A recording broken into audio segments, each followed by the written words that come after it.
Hola, soy Angelica Mayorga y esta es una plática.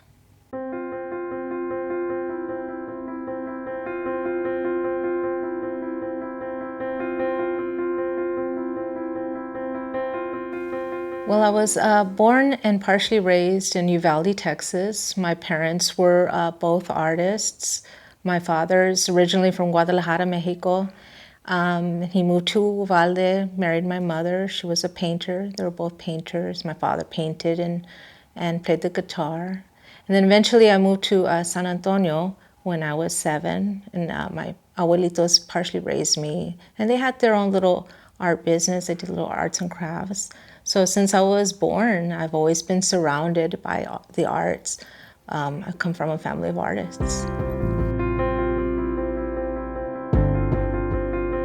I do. At first, I didn't. I started off painting just beautiful women, fashionista divas.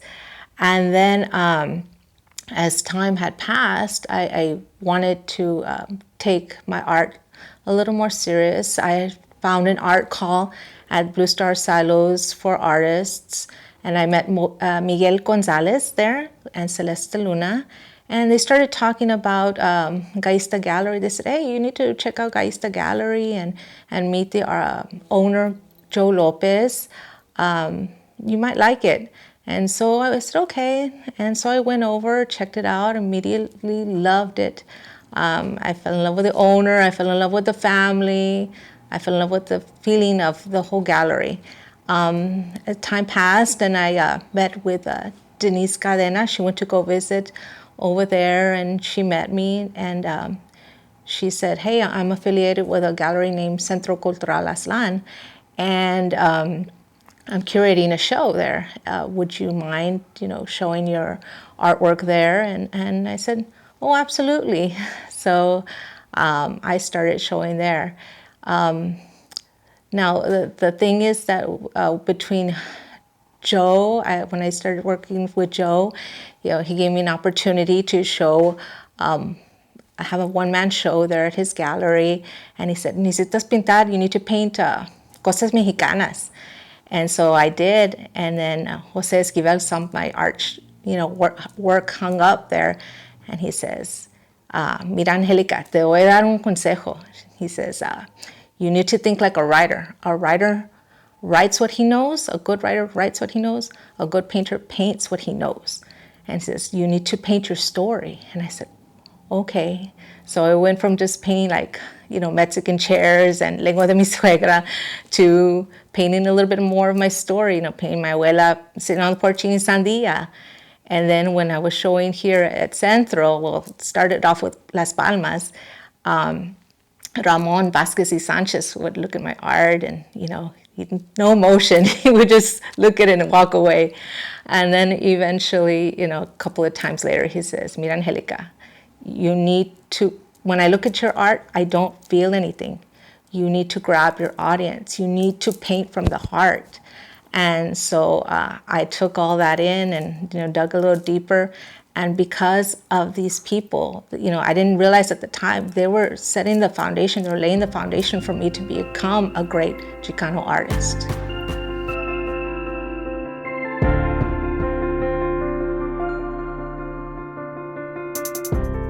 Absolutely. They, like I said, people like Joe Lopez with his Gaista Gallery, Malena and Ramon Vasquez y Sanchez, they laid the foundation for me. They opened their doors when I don't think I would have had a chance with anybody else just walking into a typical gallery to show my art. I probably wouldn't even have made it through the door. And I want to actually mention a couple of examples of how important Centro Aztlan has been in my personal experience. There used to be an annual show through Centro for the mariachis.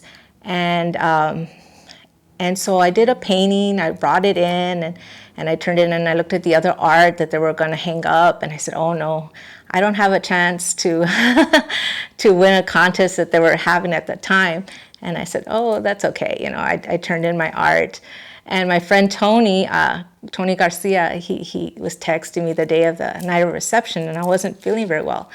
And he said, hey, you need to come. You need to come and check out the reception. I said, well, I don't feel well. And he was adamant. I said, okay, I'll go. Está bueno.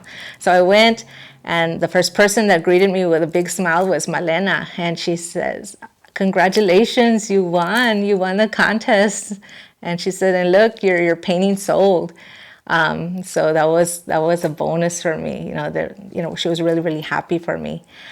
And so that was a great experience. And with Ramon, like I said, it was hard to win over. And, a couple of times, you just like no emotion. And like I said, he said, you need to pay from the heart. And we did a show, the annual show, Segundo de Febrero. And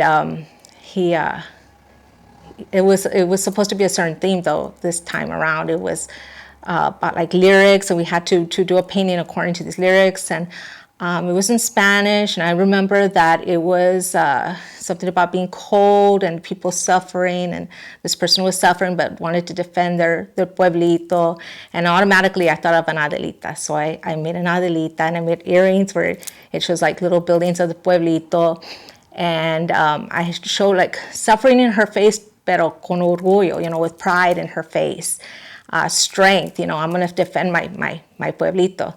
And so I went to the reception. I came in and I saw they were putting a red dot. That was a good feeling.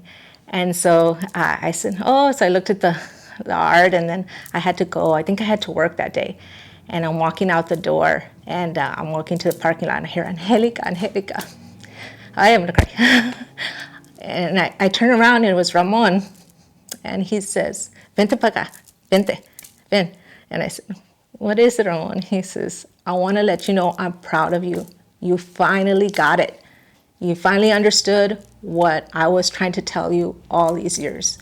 You finally understand. You painted from the heart, and best, it sold. So that's why the organization is very important. Very important. It helped structure me as an artist.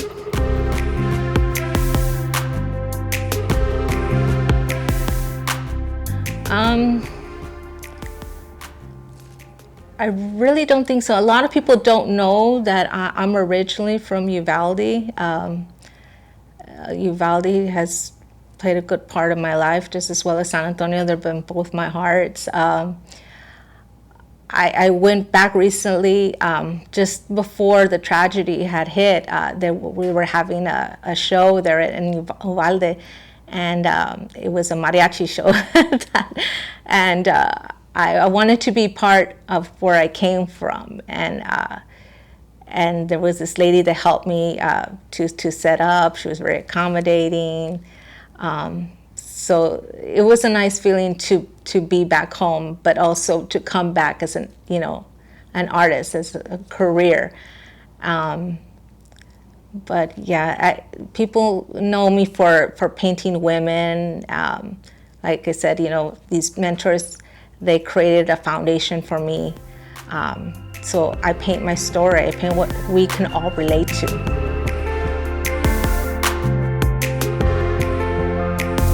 I love La Virgen, but I love Dia de los Muertos. Ever since my two children were babies, it was always a tradition to bring them over here so they could learn the culture. And I think another thing that I really love, I know, especially after the pandemic, I've grown to really appreciate things, and I appreciate the love from the art family, from our little familia. Every time we come, the comadres, the compadres, we all come for the special markets, and we have a taco and cafecito, and then we come and sit up and we look at each other's art. That's very important to me. That's so special to me.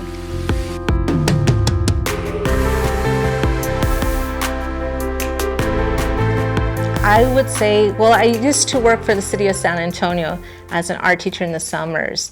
And I would emphasize to my students the importance of art. Not only first question I asked, well, what do you think art is? And they would typically say drawing, painting, and I said, is that it? And they would think that was it. And I said, no, we use art every day. It is part of our lives, our haircuts, the clothes that we wear, the beds that we sleep in, the electronics that you use, they're all pieces of art. So, there's, as a kid, sometimes I was discouraged. Don't become an artist. It's not a promising career. But I always emphasized to my students that wasn't true. You need to, if you want to become an artist, not only should we just appreciate it, but we also need it in our everyday lives. And you just pursue that. You want to become an artist, like a painter or something like that. Dress up professionally. Think as a professional. Professionally dress up. Go to the art receptions. Go to the galleries. Go to the museums. Hey, this is my work. Be persistent and consistent as well.